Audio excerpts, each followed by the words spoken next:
దేవుని నామమునకు మహిమ కలుగును గాక.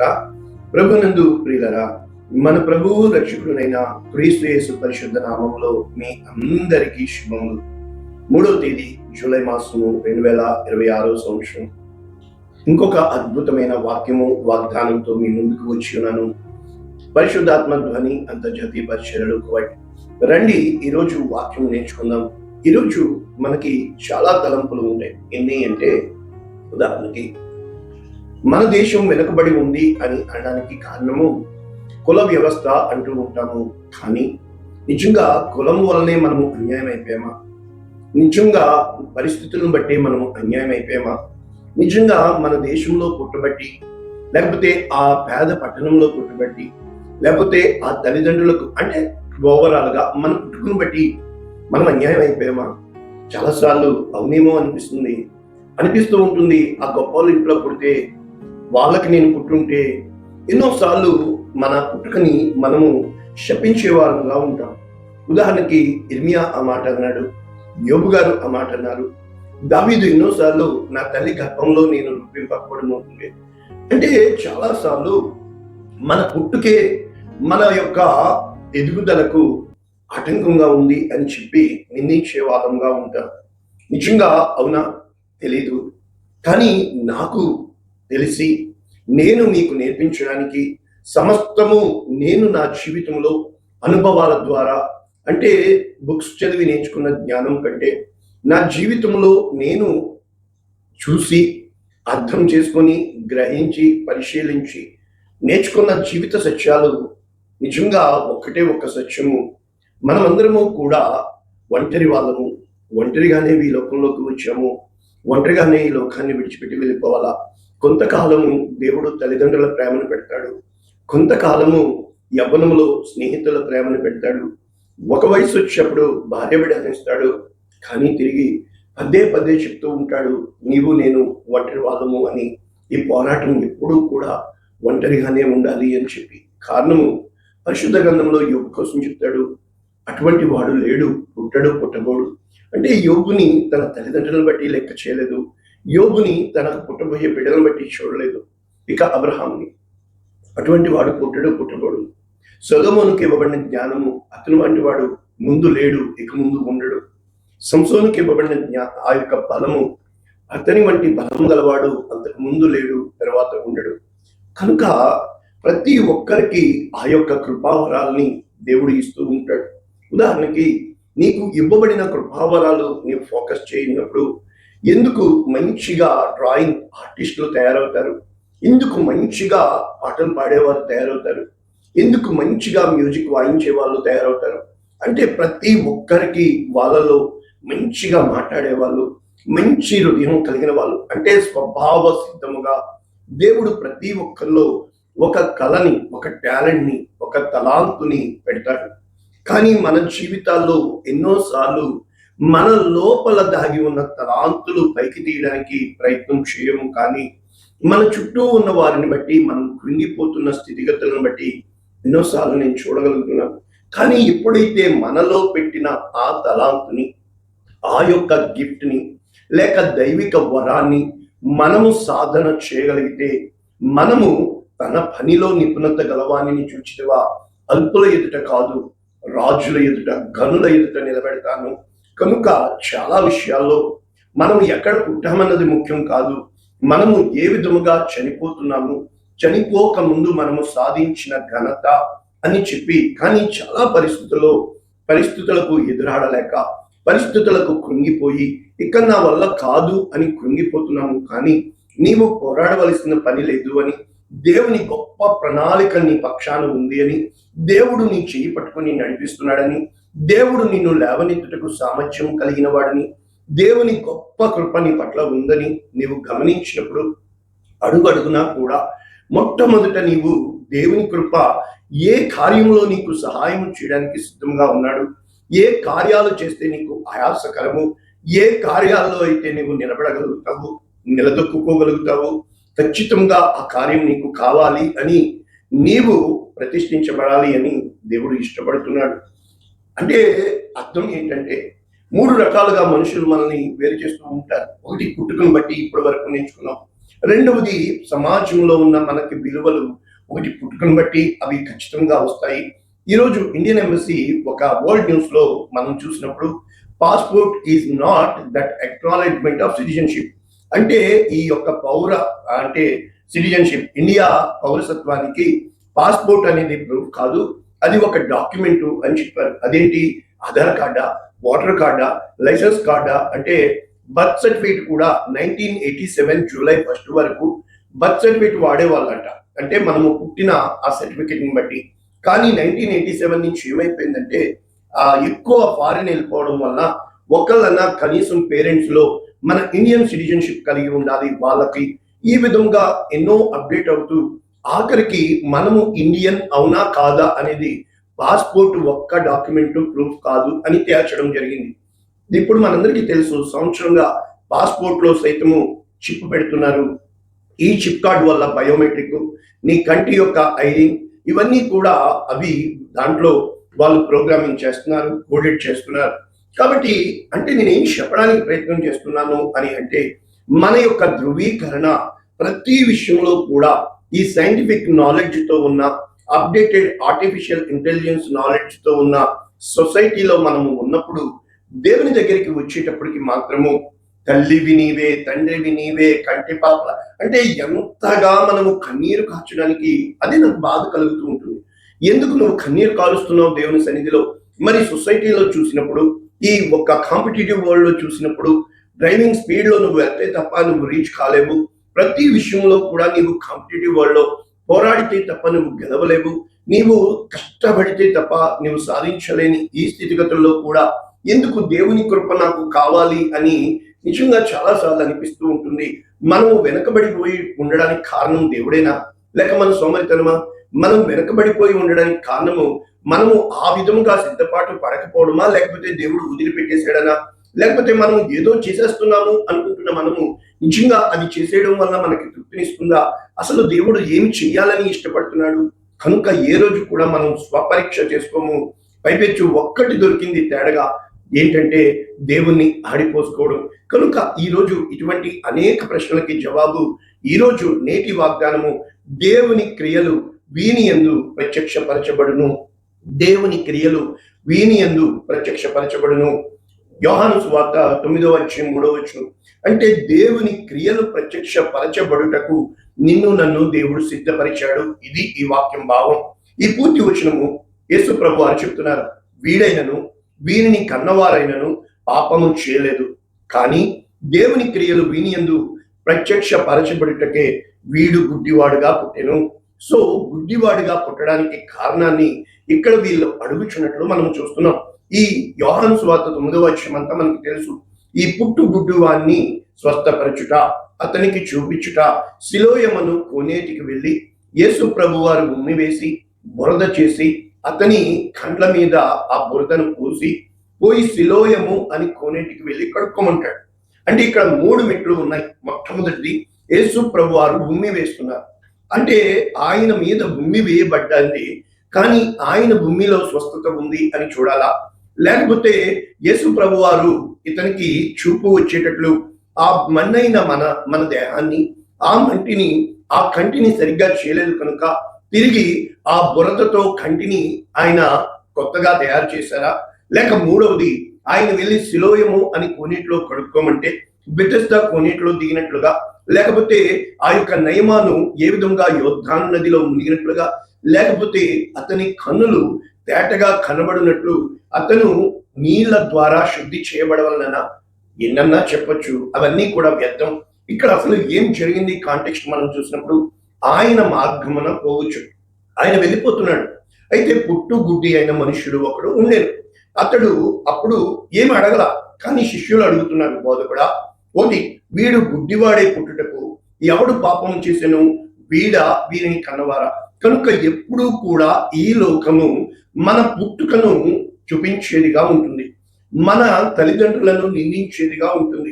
ఇంకా మూడవది, సొసైటీలో మనకి ఉన్న బలహీనతను ఎత్తిపెట్టి చూపించేదిగా ఉంటుంది. కనుక ఇతని పేరు ఏంటి అంటే గుడ్డోడు, అంతే. కనుక చాలా విషయాల్లో పొట్టోడు, కుంటోడు, గుడ్డోడు, బండోడు ఇలాగా మనం పేర్లు పెట్టి పిలుస్తూ ఉంటాము. అతని రూపాన్ని బట్టి, అతని బలహీనతను బట్టి.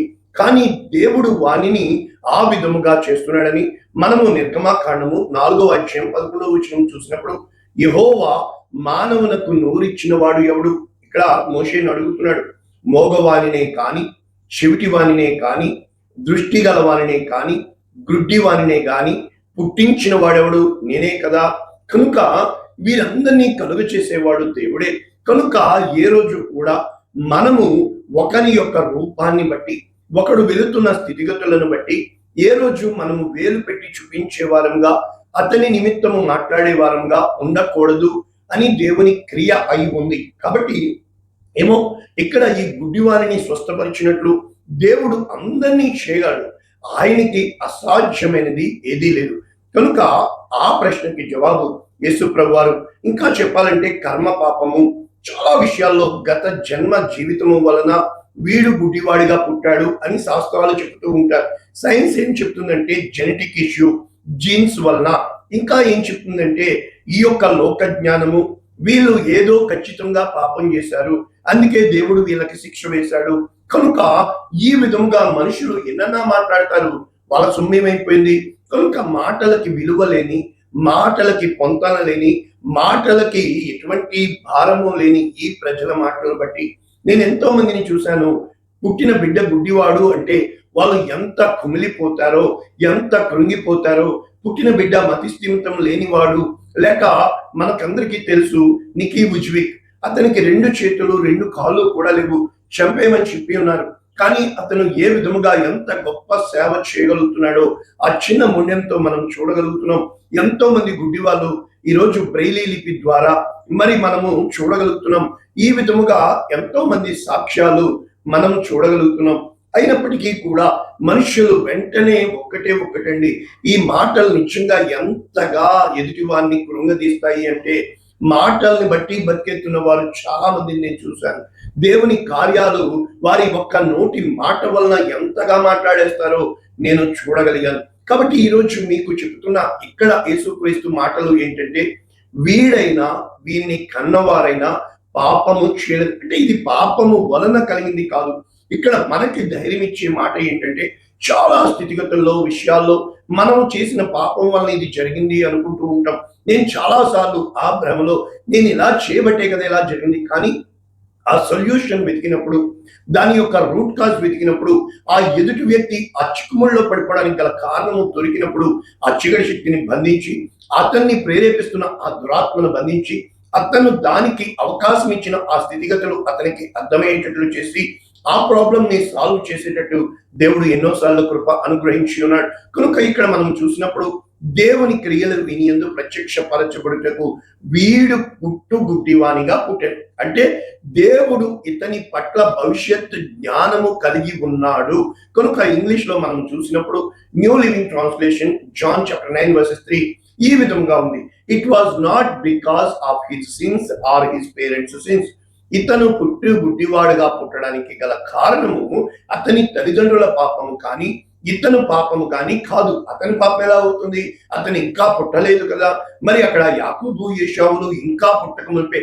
కనుక అన్ని విషయాల్లో కూడా దేవుని గొప్ప ప్రణాళిక మన జీవితంలో ఉంది అని తెలియపరిచేదే దైవిక పరిశుద్ధ గ్రంథం. కనుక జీసస్ ఆన్సర్డ్, యేసుక్రీస్తు ప్రభువులా చెప్తారు, this happened so the power of God could be seen in him.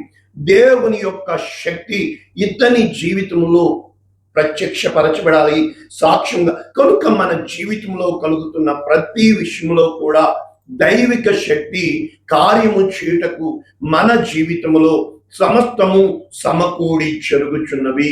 ఇది నేను చెప్పాలనుకున్న భావం. కనుక ఈ వాక్యాలు చూసినప్పుడు మనము సేమ్ టు సేమ్ యోహాను సువార్త 11:4 అక్కడ లాజరు ఆ యొక్క వ్యాధి పడ్డాడు అని చెప్పి యేసు క్రీస్తు ప్రభుల వారి యొద్దకు వర్తమానం వస్తుంది. అయినను యేసు క్రీస్తు ప్రభుల వారు అక్కడే ఉన్నారు, వెళ్ళలేదు. పైపెచ్చి ఏం చెప్తున్నారు? ఈ వ్యాధి మరణము కొరకు కాదు గాని దేవుని కుమారుడు దాని వలన మహిమ పరచబడినట్లు దేవుని మహిమ కొరకు వచ్చింది. కనుక యోహాను ఎక్కడ ప్రతి స్వార్తలో రాసినట్లు ఈ యొక్క లాజరు మరణించింది దేవుడు మహిమ పొందుకొనుటకు, అనగా నీవు నమ్మిన ఎడల దేవుని మహిమను చూచెదవు. కనుక ప్రభువునందు ప్రియులరా, చాలా విషయాల్లో మనము దేవుని మహిమకు కారణాన్ని వెతుకుతూ ఉండాలి. మన జీవితంలో వస్తున్న ప్రతి వ్యాధి కావచ్చు, బలహీనత కావచ్చు, రోగము కావచ్చు, ఏదైనా కీడు కావచ్చు.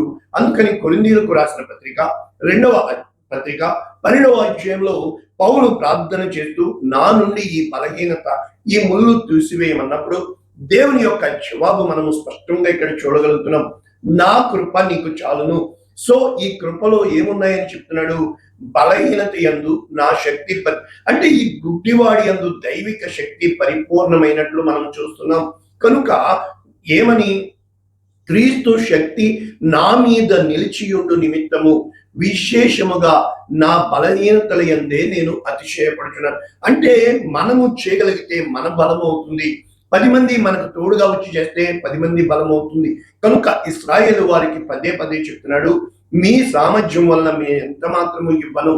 గిద్యోనుతో చెప్తున్నాడు, మేము మా బలముతో గెలిచామంటారు కనుక 300 మంది చాలు నా బలమును నేను చూపించడానికి. కనుక గొల్యాతుకి దావీదు బలమును చూపిస్తున్నాడు దేవుడు. కనుక మన జీవితంలో దేవుని బలము చూపించడానికి, దేవుని శక్తిని చూపించడానికి, దేవుని కార్యాలు చూపించడానికి నిన్ను నన్ను సాధనముగా వాడుకుంటూ ఉంటాడు. కనుక ఇక్కడ నేనెప్పుడు బలహీనుడనో అప్పుడు బలవంతుడను. క్రీస్తు నిమిత్తము నాకు కలిగిన బలహీనతలలోను, నిందలలోను, ఇబ్బందులలోను, హింసలలోను, ఉపద్రవములలోను నేను సంతోషించు. అంటే ఇవన్నీ కూడా the set of the principles towards the faith to conclude the ఏమని చెప్పచ్చు చెప్పండి? నీ విశ్వాసమునకు కలుగు పరీక్షలు దేవుని యొక్క మహిమ పొందుకొనుటకు, టు గ్లోరిఫై ద గాడ్. అంటే దేవుని మహిమ పరచాలి అంటే ఈ ప్రతి ఒక్క విషయంలో కూడా నీవు నేను స్పష్టముగా వెళ్ళాలి. అంటే ఒకటి బలహీనతలలోను, నిందలలోను, ఇబ్బందులలోను, హింసలలోను, ఉపద్రవం. ఎప్పుడైతే నీవన్నీ పాస్త్రు అవుతావో కనుక ఎంత మాత్రమో కూడా ఇవన్నీ దేవుని వలన సమకూర్చబడినవి. మెట్టు వెంబడి మెట్టు దేవుడు నిన్ను ఆశీర్వదిస్తున్నాడు అనడానికి సూచనగా ఉంటుంది. కనుక ప్రభువునందు ప్రియులారా, మన జీవితంలో మనం చూసినప్పుడు అపోస్తల కార్యములు 2వ అధ్యాయం 23వ వచనం, దేవుడు నిశ్చయించిన సంకల్పమును ఆయన భవిష్యత్ జ్ఞానమును అనుసరించి యేసు క్రీస్తు ప్రభుల వారు సిలువ వేయబడడానికి వచ్చి ఉన్నారు కనుక ఆయన గొప్ప ప్రణాళిక నెరవేరవలసి ఉన్నది. కనుక మన జీవితాల్లో దేవుడు అంగీకరిస్తూ ఉంటాడు. ఆ మార్గము గుండా వెళ్ళవలసి వచ్చాను కనుక చాలా విషయాల్లో మన జీవితాల్లో అవి తప్పించమని అంటూ ఉంటాం. నేను కూడా చాలా విషయాల్లో ఇది తొలగిపోవును గాక, ఇది తప్పించు అంటే we will seek for the comfort journey. మనము సుఖముగా సాగిపోవడానికి ఇష్టపడుతూ ఉంటాం. కానీ అలా ఎన్నడూ దేవుడు అంగీకరించడు. ఖచ్చితముగా నీవు వెళ్ళే మార్గము ఇరుకుగాను, ఇబ్బందులతోనూ, కష్టములతోనూ, ప్రయాసములతోనూ, జాగరములతోనూ ఉంటూ ఉంటుంది. కనుక ప్రతి విషయంలో ఒకవేళ దేవుని కృపను పోగొట్టుకుందునేమో అని చాలా జాగ్రత్తగా ఆచితూచి అడుగు వేస్తూ ఉండాలి. బాప్తిస్మం ఇచ్చి యోహాను గారికి డౌట్ వచ్చింది, రాబోవు వాడవు నీవేనా, మరి ఒకని కొరకు అంటే మెస్సియావి నీవేనా? అదేంటి? ఆ రోజు బాప్తిస్మం ఇచ్చి యోహాను సాక్ష్యం పలికాడే, నేను ఎవని మీద పరిశుద్ధాత్మ వచ్చి నిలుచుట చూచితినో ఇతనే ఆయన, ఈయన దేవుని కుమారుడు అని సాక్ష్యం పలికినప్పటికీ బాప్తిస్మం ఇచ్చి యోహాను క్రీస్తు చేయుచున్న కార్యములను గూర్చి విని అడుగుటకు శిష్యులను పంపించాను. అప్పుడు యేసు ప్రభు వారు ఏం చెప్తున్నారు? మీరు వెళ్ళి ఏమంటున్నారు? విన్న వాటిని, కన్న వాటిని యోహానుకు తెలియచేయండి. గుడ్డివారు చూపు పొందుచున్నారు, కుంటివారు నడుచుచున్నారు, కుష్ఠరోగులు శుద్ధులగుచున్నారు, చెవిటివారు వినుచున్నారు, చనిపోయిన వారు లేపబడుచున్నారు, బీదలకు సువార్త ప్రకటించబడుచున్నది. కనుక ఇక్కడ ఈ వచనాలు, లేఖనాలు అన్ని మెస్సియా వస్తాడని, ఆయన ఈ విధముగా మరి యెషయా 61లో చూసిన ప్రకారము, యెషయా 42లో చూసిన ప్రకారము మొత్తము బంధకములలో ఉన్న వారిని మెస్సియా విడిపిస్తాడని చెప్పబడిన లేఖనాలన్నీ మెస్సియా అనగా క్రీస్తు యేసు ప్రభుల వారిలో నెరవేరినవి అనుటకు రుజువులు అయ్యున్నవి. కనుక మన జీవితంలో అడుగడుగునా క్రీస్తు యేసు ప్రభుల వారు కార్యము చేయడానికి ఇష్టపడుతూ ఉన్నట్లు మనం చూస్తున్నాం. ఇక మనము ముగించుకుంటే ఆదికాండము 50లో మనము యోసేపు కథలో చూసినప్పుడు 18వ వచనం, అతని సహోదరులు పోయి అతని ఎదుట సాగిలపడి, ఇదిగో మేము నీకు దాసులము, ఆ రోజు ఆ కళ చెప్పినందుకే కదా వీరు కత్తి కట్టారు, పగబట్టారు, యోసేపుని గుంటలో వేసి అమ్మి పాడేశారు. కనుక ఇక్కడ యోసేపు ప్రతిగా పగ తీర్చుకోకుండా, యోసేపు భయపడకుడి, నేను దేవుని స్థానమందున్నానా. చూసారా, మనమైతే ఏం చేస్తాము, నాకు అలా చేశారా, కానీ ఇక్కడ యోసేపు దేవుని ప్రేమను వివరిస్తూ దేవుని గొప్ప ప్రణాళికకి తనను తాను సమర్పించుకున్నాడు కనుక, తన్ని తాను నేల మట్టుకు సాగిలపడ్డాడు కనుక, ఇక్కడ తన పుట్టుకలో స్థితిగతులను బట్టి, తనకి కలిగిన ప్రతి స్థితిని బట్టి ఏ రోజు యోసేపు కృంగిపోలేదు, కానీ అడుగడుగున తన సాక్ష్యము కాపాడుకుంటూ వచ్చాడు కనుక, మీరు నాకు కీడు చేయ ఉద్దేశించారు, మీరు కీడు చేయవలనని మీకు మిమ్మల్ని వాడుకున్నది దేవుడే, కానీ చరిత్రలో నిలిచిపోయారు కదా. అదే నా బాధ అండి. అదేంటి నువ్వు చరిత్రలో నిలిచిపోయావే, నీకు ముందుగానే దేవుడు తెలియపరిచాడే, జరగబోయేది బయలుపరిచాడే. దేవుడు కొంతమందికి కొట్టి పాడేస్తాడని, కొంతమందికి ఇచ్చేస్తాడని మనకి తెలిసినా కూడా నీవు ఎందుకు ఎదురుతున్నావు దేవుని ప్రణాళికకి అంటే, ఒక తోమ అనుమానంతో నింపబడిపోయాడు, ఒక పేతురు పొంగాడు, ఒక ఇస్కరియోతు యూదా అమ్మివేశాడు, మిగిలిన వారు వదిలిపెట్టి వెళ్ళిపోయారు, యోహాను ఒక్కడే మిగిలిపోయాడు. కంటే చరిత్రలో వీళ్ళందరూ వదిలిపెట్టి వెళ్ళిపోయారుగా, మరి నువ్వు ఎందుకు అలా చేసావు, ఇది నీ క్యారెక్టర్కి వ్యతిరేకం కదా. అంటే శోధన అంటే నీవు చెయ్యాలి అనుకున్నది కాదు, ఆ సమయంలో ఏం చెయ్యాలో తెలియక ఆవేశంతో తొందరపాటుతో నీ మీద పడుతున్న నిందలకి నువ్వు తట్టుకోలేక డిఫెన్స్ మెకానిజం వాడి అందరిలాగా నువ్వు ఎదురుతున్నావు దేవుని ప్రణాళికను.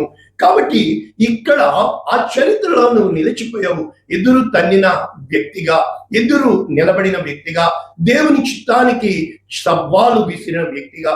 కనుక ఈ యొక్క కార్యాలు మనం చూసినప్పుడు నేను ఏ రోజున కూడా ఇది ఇంతే అని ప్రకటించను. ఏ స్థితికైనా దేవుడు చాలినవాడు, ఆయన సమస్తము సమకూర్చుతారు. కాబట్టి ఇక్కడ బహు ప్రజలను బ్రతికించినట్లుగా అది దేవుడు మేలుకే చేసేను, కనుక నేను మిమ్మును మీ పిల్లలను పోషిస్తాను అని చెప్పి వారిని ఆదరించాడు.